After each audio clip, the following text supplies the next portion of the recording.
So that will take us into the information portion of our agenda. Dr. Swift, we alluded to it a moment ago, and so we would like you to share with us the update on the Reimagine Learning and Extended Continuity of Learning Plan for fall of 2020. Trustees, settle in. I've had a little teaser here that it is a comprehensive update. Trustees, I appreciate Trustee Kelly and all of our trustees and members of the community. I appreciate the opportunity to once again update on our progress across the Ann Arbor Public Schools. We've been sharing these updates week by week since mid-March of 2020. We're now into our 8th month of emergency management in the district. And we certainly appreciate all the commentary this evening. We appreciate the burden that our current situation places on so many, many folks.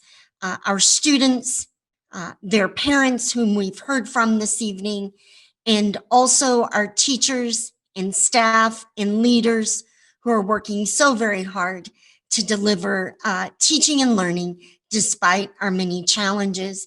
There are a few parts to our presentation this evening to update on our COVID, and we'll begin with just a quick review of the safety net of supports that we've been providing for children, families, staff, and community. Certainly our commenters noted this evening, and we are mindful of the role that we play in public schools in our community of supporting and providing a safety net. Secondly, we want to highlight just a little bit of coming attractions on preparations of our physical properties for a return to in-school activity and learning. We've been accomplishing quite a lot. This work is extended over months, and we have a report coming up, trustees, on that next week at our study session. Ms. Baccalor is standing by to share a COVID health update.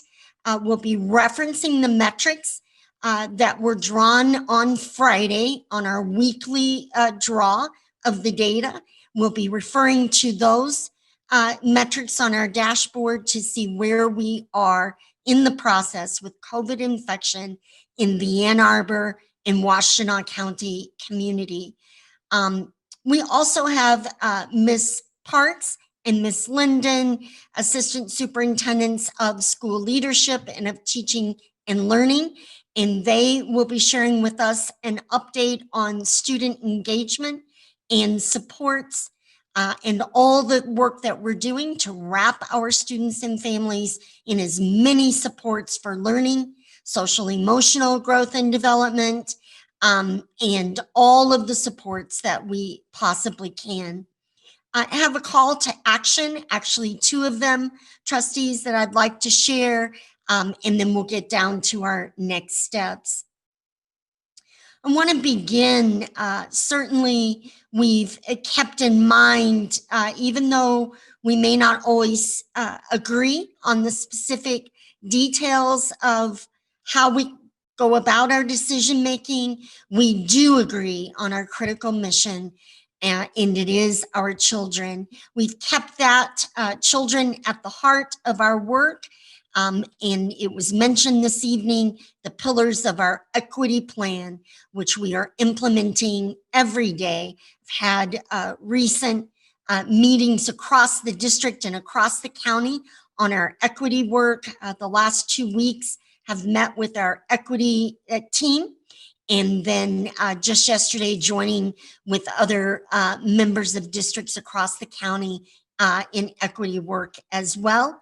And on Saturday, we had the great opportunity to be in a national leaders of districts from across the country engaging in work to improve our equity focus. I want to just touch in on some of the safety nets, beginning with our food distribution. Trustees, you're well aware of this work. We're now beyond 600,000 meals distributed. We will continue that work through December 31st is as far as our authorization goes. We are serving approximately 2,000, a little more than 2,000 students each distribution, with about 9,000 meals at each distribution. This is the largest effort, trustees, other than Detroit Public Schools. This is the largest food distribution effort underway in Southeast Michigan, and we're very proud of this work. We're currently doing both lunchtime and evening distributions at 22 locations, and we will continue that work. Many of our parents, we've heard from lots of folks, we know that the impact of our COVID pandemic has caused loss of jobs and loss of resources for many of our families. And we know that this food distribution is a lifeline for them, and we will continue to do that work. We serve whomever drives through the line. I want to remind folks, there's no ID required. There's no question. We simply serve those students and families who come through. We do it in almost a touchless way. And I had the great opportunity the past 2 Mondays to be out on food distribution efforts, to just thank our team on behalf of the board and a grateful Ann Arbor community to get to thank them in person.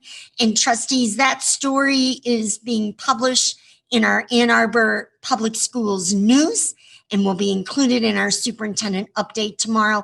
I hope that folks will take time to note the participation of our Chartwell's team, our Durham team. They're doing just tremendous work, and all of that under the leadership of Miss Liz Margolis. Our supply distribution has gone really well. That work continues on a smaller scale as we distribute materials for particular art and music classes and other textbook distribution and other endeavors as they come along throughout the fall. As you know, trustees, we've taken a major effort, and I appreciate all the work of our ITD team to distribute over 18,000 devices, hundreds of hotspots and connectivity support. We partnered with Comcast and are paying the supporting with the monthly charges on a reduced Comcast learning connectivity package. And I appreciate all the work of our ITD team and the support of Alicia, Alicia Malone, our homeless liaison, in getting our families connected. And you'll see from Ms. Parks a little bit later the actual percentages of our students who are connected and who are learning with us virtually. We do understand that this is a massive highway, the internet, and that there are interruptions. I appreciate the emails from parents making us aware when they've been power outages, and certainly we monitor the grid as well as the traffic. We are working with our families to ensure connectivity, to overcome the technical glitches that have arisen over the first weeks. And I thought it might be helpful to see the Schoology data by the numbers. You can see here more than 2 million logons since September 8th. About 1.8 million of those are from student logins. I think it's very interesting to see that we're averaging about 80,000 logins on synchronous learning days. And on those asynchronous Wednesdays, we're averaging about 50,000 logins. Our total content views at 6 million. We're very grateful for all the support and all the work on Schoology. We do continue to work. We're hearing from folks, particularly with young learners, and we will continue to work on those issues that still exist. And I appreciate all the great work of our teachers and team and leaders who've just worked valiantly to put all of these tools into place.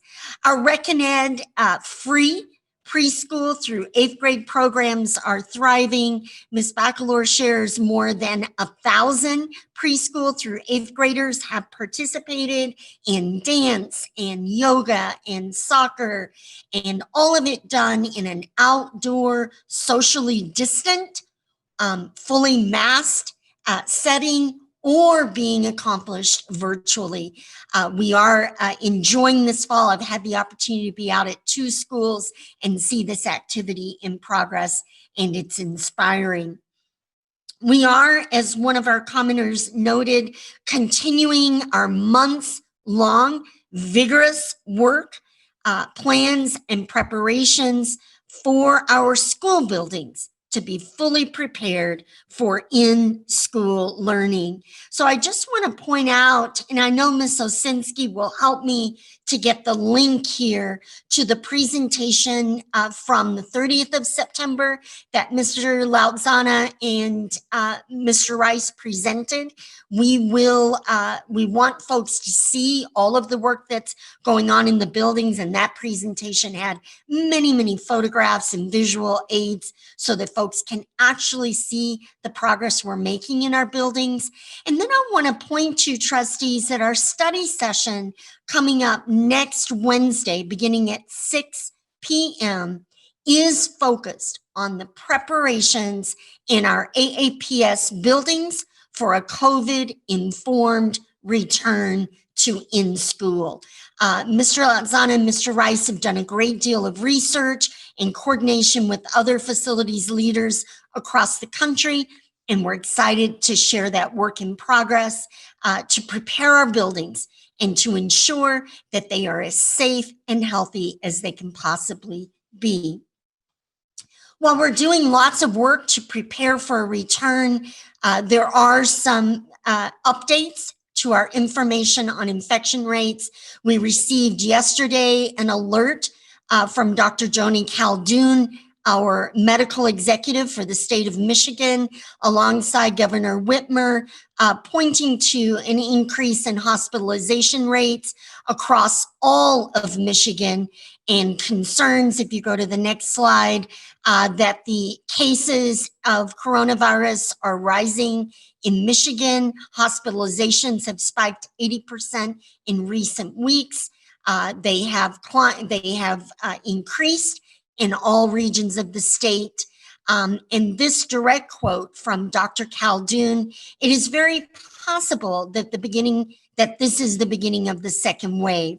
That is why we're asking everyone to remain vigilant and to do the basic things we know to do, to wear our masks, to avoid social gatherings. This is so important. At this time, trustees, as a result of both the level and the trend of cases over the previous 2 weeks, the significant percentage of the Washtenaw County cases that are localized in Ann Arbor Public Schools zip codes, and the increase in cases per million and cases per 100,000, we will be recommending continuing in our virtual learning status for the coming week. I do want to point out that we regularly benchmark and interact with our similarly situated university towns across the Midwest and the Northeast. In fact, I was engaged with a fellow Michigan superintendent today in a similarly situated university town here in Michigan. We remain, as do essentially all of these other public school districts located in university towns, we remain very similar status in a virtual education delivery status, as do our colleagues and peers across the Midwest and the Northeast. We will continue to interact and to monitor our data week by week so that we can be sure to be responsive to our data. At the same time, as we work with this data, we also are keenly aware of the concerns that our parents have shared this evening and that we hear from our parents every day. We do understand that this pandemic, this health crisis in our country and around the world has placed tremendous burden on families, on children, on teachers and our team and our leaders. We do understand those impacts, and we are working vigilantly every day to continue to put supports in place, including supports for our students who are most challenged by a virtual environment, including our students with special needs and our youngest learners. So I just want to reiterate that message that we do hear and understand the concerns. We will continue to prepare for the hybrid stage. That will be our next step in this process. At that time of our hybrid stage, our most impacted learners who typically learn in very small classrooms, they will have additional face-to-face time in the hybrid setting. We will also continue to work to provide supports during this virtual time. We do believe that the best place for our children is in-person learning inside our school buildings, face-to-face with our amazing, talented teachers and leaders and teams. In-person learning remains our first choice when it is safe for gathering groups indoors. We have our processes and our protocols prepared. We have that plan in place, and it can be referenced on our website, the Reimagine Learning Plan, about 252 pages. Every single staff member has received COVID awareness training.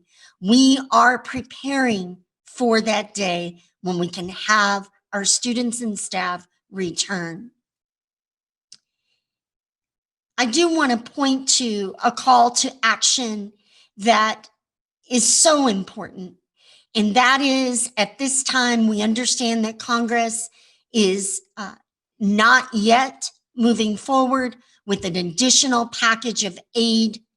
That package is key and critical because our resources, we have purchased tremendous amount of additional technology, and we appreciate the support of our community in order to be able to do so. Nevertheless, those are expenditures. We're expending resources to prepare our buildings. Our initial order of PPE, trustees, as you're well aware, was over $600,000, and we anticipate that that will last about 8 weeks in a reduced operations environment. We continue to expend on technology and connectivity, food distribution, literacy efforts, and on the list goes. Our call to action, and I've been personally in contact with our legislators, as I know trustees you have as well. We need infrastructure and support, and particularly ensuring that we could implement a program of timely testing and testing results. The cases that we have dealt with in our district, and you'll see that report coming up from Ms. Baccalor, our average turnaround on testing extends much longer than what is needed for a confident reopening of school. All of the countries that were referenced in our comments this evening have reopened with viable testing and tracing programs in place. So we are looking for that kind of support, and we continue to advocate loudly that our partners at both at the federal level step up and support our public schools in being able to meet the need of a COVID-informed, in-person, face-to-face learning for public schools. We gave a second call to action, and I was privileged to do this in partnership with Washtenaw Schools and with our Washtenaw County Health Department, as well as about 50 some other administrators in the county. This call to action was really about asking our community to support the healthy practices in our community.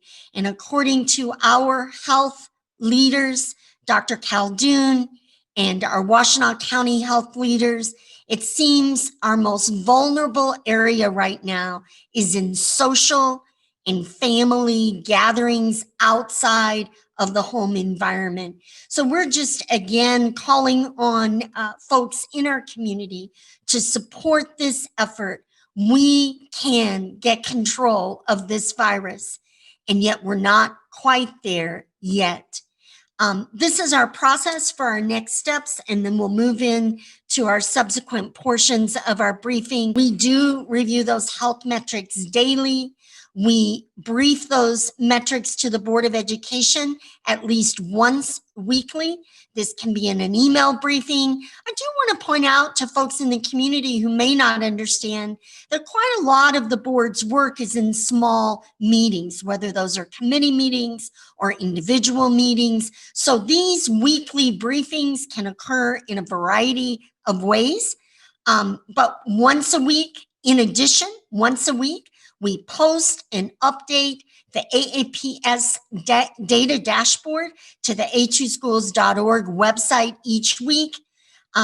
When those metrics approach, we have an aim for and a consider range. When we are approaching the consider range, we know we will begin the process of transitioning into our stage 1, which is our kinder, first and second, alongside our students preschool through 12th with specialized learning needs. That will be our first stage of our transition when we approach the proper threshold for ensuring the best health and safety that we can, considering that COVID remains active in our community.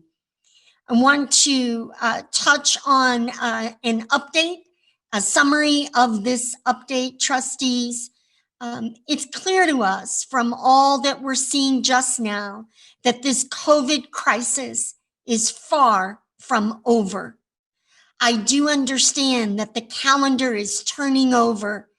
We're here meeting mid-March, and everyone is weary with the burden and with the many burdens that this COVID pandemic brings, that it brings for children, that it brings for households, that it brings for our teachers and our teams and our school leaders. I want everyone to understand that we work long hours every day across our team.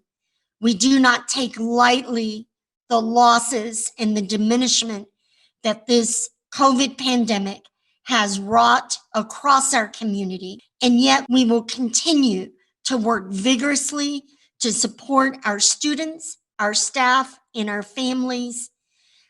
We will work on all the steps necessary to bring students and staff back into our schools safely.